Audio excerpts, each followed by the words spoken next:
جو اللہ کے حضور نیاز مندیاں پیش کرتے ہیں، اللہ کے حضور اپنی محبتیں پیش کرتے ہیں، کبھی مال خرچ کرتے ہیں، کبھی سجدے کرتے ہیں، کبھی رکوع اور قیام میں وقت گزارتے ہیں، کبھی وہ روزے رکھتے ہیں، کبھی دیگر صالح اعمال کے ذریعے سے اپنے رب کی رضا جوئی حاصل کرنے کے لیے کوشاں ہیں.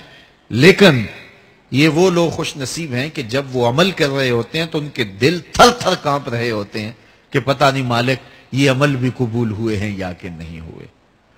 البتہ گناہ سرزد ہو جائے ان سے کبھی کوئی بدی سرزد ہو جائے، پھر تو خوف کا عالم دیدنی ہوتا ہے، پھر تو خشیت الہی سے ان کا رواں رواں کانپ رہا ہوتا ہے. حضرت سیدنا عبداللہ ابن مسعود رضی اللہ تعالیٰ عنہ فرماتے ہیں کہ مومن اگر گناہ کر بیٹھتا ہے تو اس کی کیفیت یہ ہوتی ہے جیسے پہاڑ کے نیچے آ گیا ہے کہ ابھی پہاڑ اس کے اوپر گر پڑے گا اور وہ جلدی سے اپنے بچاؤ کی تدبیر کرتا ہے. تو گناہگار کی یہ کیفیت ہے جو مومن گناہگار ہے. جب وہ گناہ کر بیٹھتا ہے تو پھر وہ ڈرتا ہے، جلدی سے توبہ کرتا ہے، اللہ کو منانے کے لیے چیختا ہے، چلاتا ہے، ہاتھ جوڑتا ہے، معافیاں مانگتا ہے، سجدے کرتا ہے، آنکھوں سے آنسو چھم چھم ٹپکتے ہیں، مالک مجھ سے گناہ ہو گیا، میرا گناہ معاف کر دے. یہ مومن کی کیفیت ہے. وہ بے چین ہو جاتا ہے کہ اس کی تلافی کیسے ہو، مجھ کو معافی کیسے ملے، رب راضی کیسے ہو، میں اس کی نافرمانی کر چکا ہوں، اس حکم کو توڑ چکا ہوں.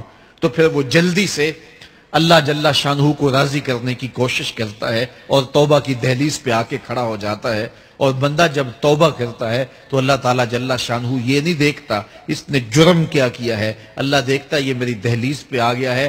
توبہ کے ایک آنسو سے اللہ پچھلے سارے گناہ معاف فرما دیتا ہے.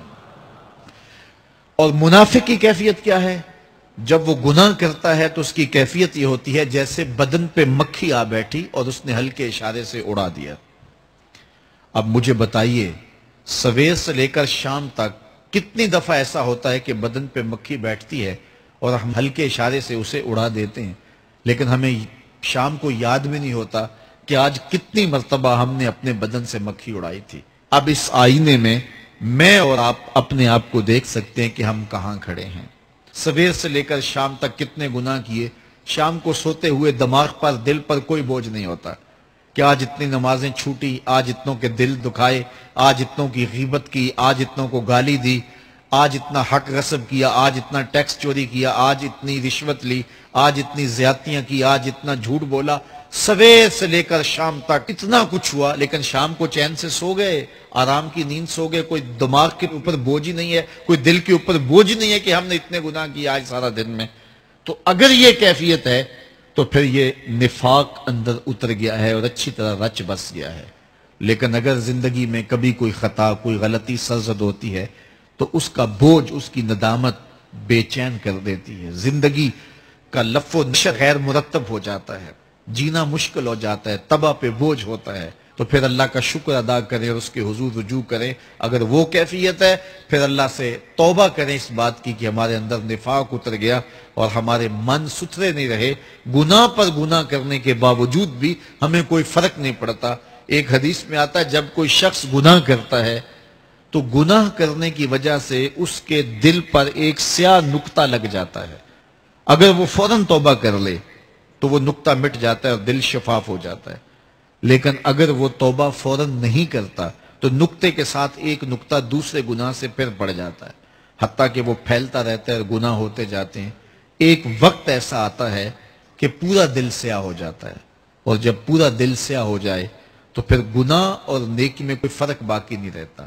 پھر انسان کی زندگی جو ہے وہ گناہوں کا مجموعہ بھی بن جائے تو اس کو کوئی فرق نہیں پڑتا. تو میں اور آپ اپنے اندر اتر کے دیکھیں. فرمایا گیا حاسبو قبل ان تحاسبو، اس سے قبل کہ تمہارا حساب کیا جائے اپنا حساب خود کرو.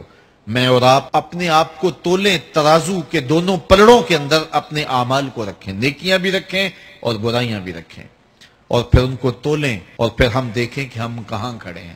یہ زندگی کہیں غفلت میں نہ گزار دیں. آنکھ بند ہو تو پھر کھلے اور پھر کہیں ہائے ہمیں کسی نے بتلایا نہیں تھا، ہم خود بھی اس پہ غور و تدبر نہیں کیا، پھر ہاتھ ملتے رہ جائیں کہ پلے کچھ بھی نہ ہو. آئیے میں اور آپ اپنی زندگی کو اپنے مالک کی دہلیز پہ لے جائیں.